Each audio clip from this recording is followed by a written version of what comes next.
When you check out 4 best stuttering exercises or top 10 stuttering techniques, in reality, you're looking for one magic thing. The one thing that you can try and say, this is it, it's working. But in reality, this one thing doesn't exist. So if you truly want to get from where you are right now to where you want to be, here are the 10 steps for you to take.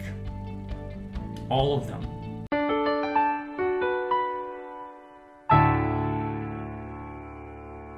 Step number 1, check your goal. If your goal is to stop stuttering, probably a common one, it's not a good one. You see, escaping stuttering, avoidance, panic reaction to a glitch, tension, physical and emotional, anxiety, that's what we want to change. As long as your goal is framed as how to stop, how to get rid of, how to reduce, it's still reactive. You're still staying in the land of stuttering. And even if you're putting in a lot of effort, you still might feel like you're running in circles around the same spot. Breaking out of that cycle starts with rethinking your goal. Instead of focusing on how not to do something, shift your focus on how to do something. Instead of thinking about what I want to avoid, start thinking about what I want to achieve. Think about it, take a couple minutes, write it down. And let me know, leave a comment. I'd love to give my feedback. Step number 2, embrace learning again. Stuttering feels mysterious because it seems like there is nothing to learn. I can pronounce every sound. I can't say anything, but sometimes I can't. It feels weird and strange to think about learning to speak when technically I know I can speak. What should we learn then? Breathing? The right way to breathe? Or calming down? The right way to calm down? Well, let me ask you a question. Can you speak on your terms? If your answer is yes, then you don't need any other steps. But if your answer is no, imagine how it would feel if you could. I can tell you how it would feel if you could speak on your terms. Breathing follows naturally. No need to think about breathing. Anxiety and tension fade away. No need to think about calming down specifically. Stuttering itself stops being an issue. No need to analyze how do I react to a block. So, can I learn to stop stuttering? No, there is no such skill. But can I learn to speak on my terms? Yes, absolutely. That's a powerful choice. Step number 3, feel the rhythmical structure. People who stutter can in principle say every sound, every word. But the rhythmical structure of speaking is distorted.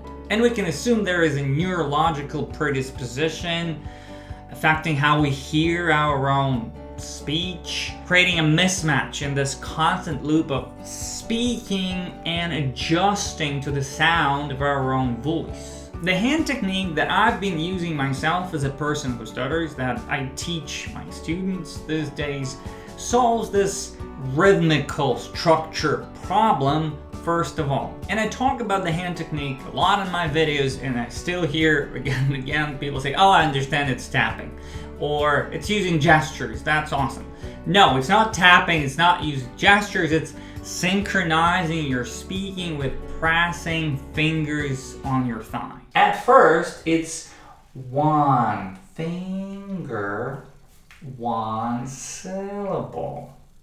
But then gradually we shift to natural pace, using fingers only for the stressed syllables. This simple method realigns our brain with the speech mechanism, restoring the natural rhythmical structure of your speaking. Step number 4, learn to relax. I always say that the hand technique is not quite a technique. It's not about avoiding stuttering. It is a foundation. You want to see it as a foundation for speaking on your terms. Let's call it training speech. And And the training speech starts with the first sound, how you get to the first vowel sound in your phrase. Whether it's already a block, tension, difficulty, or not. With the hand technique, the first sound becomes an anchor for a confident and relaxing start. For example, I think you're right. Or, excuse me. This is the balloon exercise, as I call it, where we're going from tension to relaxation. We also want to teach your brain or body to relax, of course, not only on the first sound with the thumb, but on any finger, any sound in the phrase. We're not getting through it, we're getting present to it. So as you're using the hand technique, you don't need to specifically calm down before speaking. Speaking itself becomes the source of relaxation. Step number 5, feel the connections. So the first fundamental of the training speech is the first sound. You feel how you effortlessly start the airflow in your phrase. The second fundamental of the training speech is actually going with that airflow in that speaking piece in your phrase from start to finish. And the hand technique, the hand, again, helps us do that. For example, you want to say, I think Steven is right. And what might happen, we interrupt the airflow. I think the consonant sounds tend to interrupt the airflow.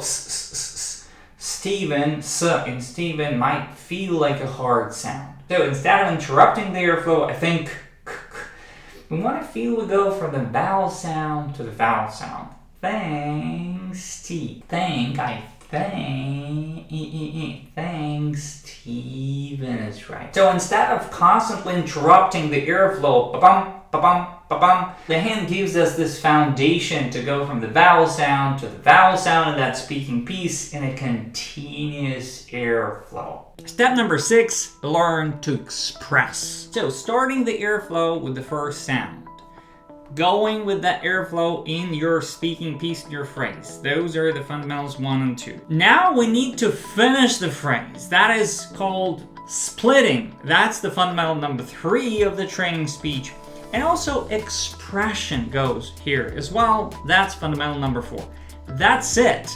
That's the training speech. Only 4 fundamentals there. You effortlessly start the airflow, you go with the airflow, you finish, you make the point, and create space for pause. In a block, in that stuttering moment, our body tends to lock up, not letting us fully express ourselves. So in fundamental number 4, expression, we also want to explore how to engage your body, gestures, and eye contact. Because we want to speak with our whole body. We want to feel free to speak with our whole body.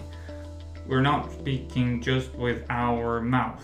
For example, you say, I think Steven is right. So you made a point, created space for a pause. But maybe we should double check with Brian as well. So it's not some artificial thing.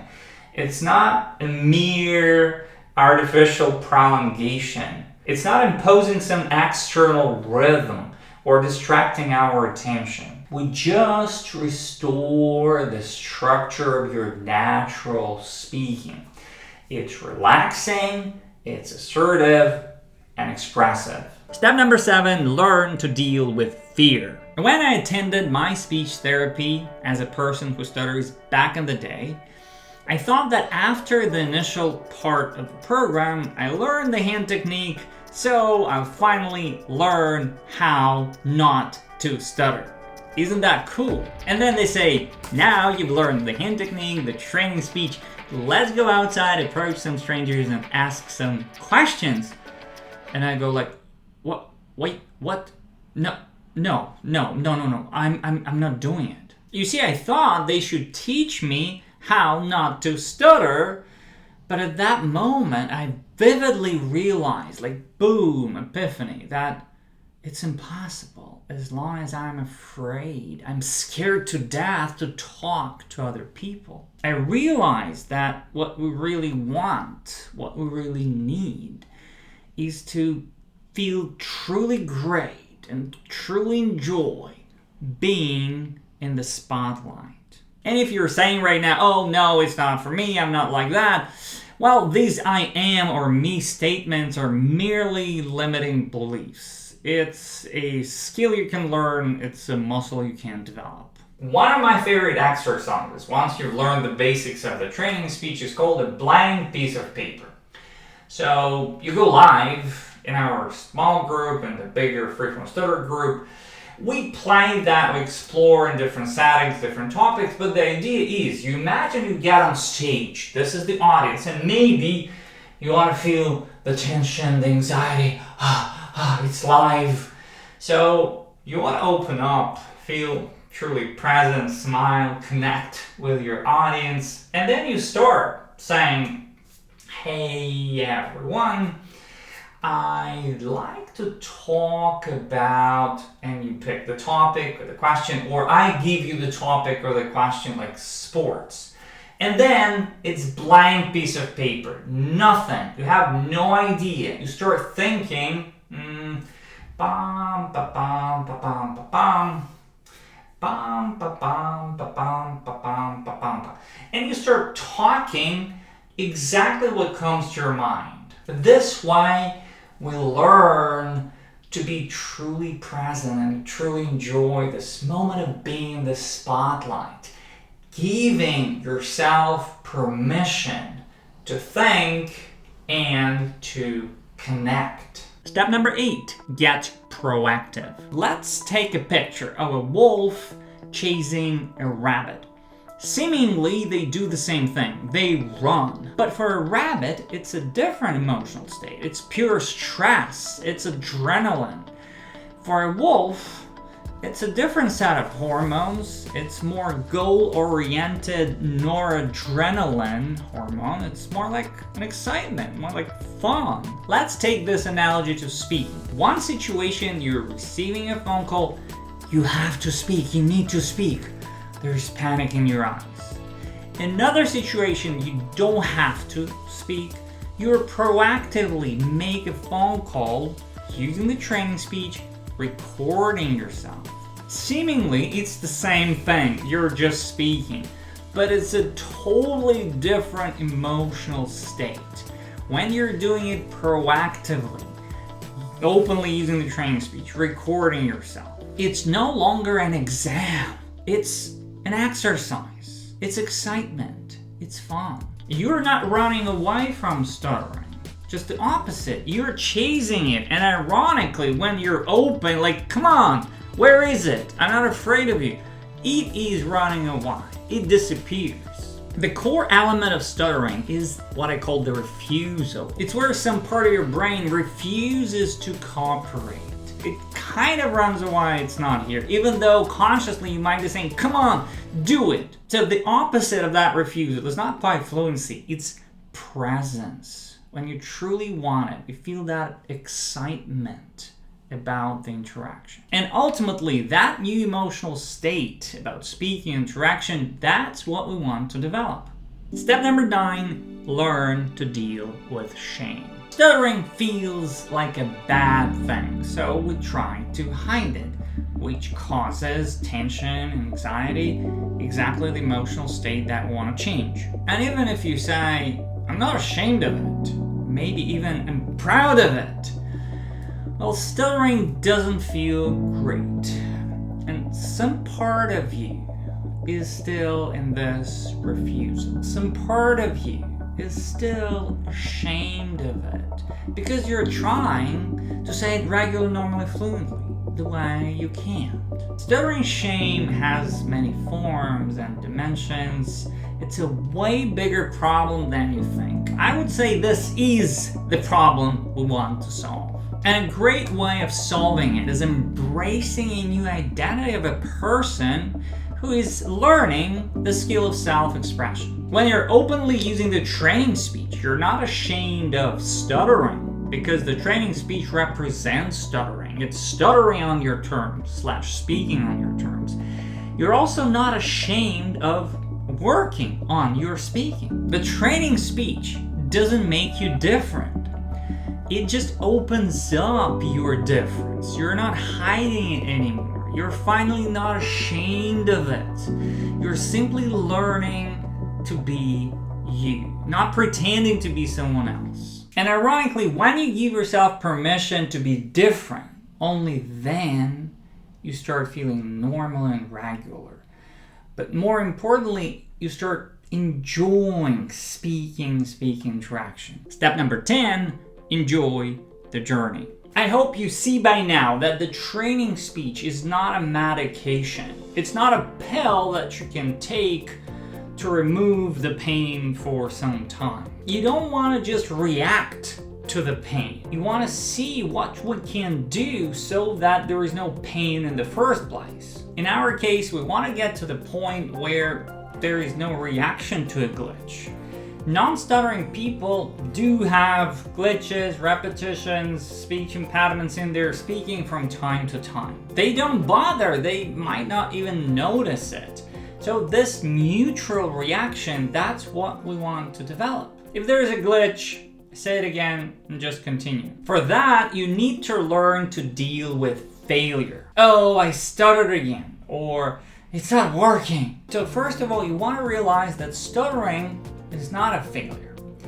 Refusal, withdrawal, inaction, that is a failure. Your progress is not measured by how many times you stuttered. It is measured by how many speaking experiences you proactively created, feeling open, active, and positive about it, not trying to be someone else. As I said, it's a skill you can learn, it is a muscle you can develop. It's a beautiful journey of self-exploration, growth, and creating new connections, where you are expanding your land, breaking the limitations that stuttering brings, feeling that it's no longer stopping you or holding you back in your life.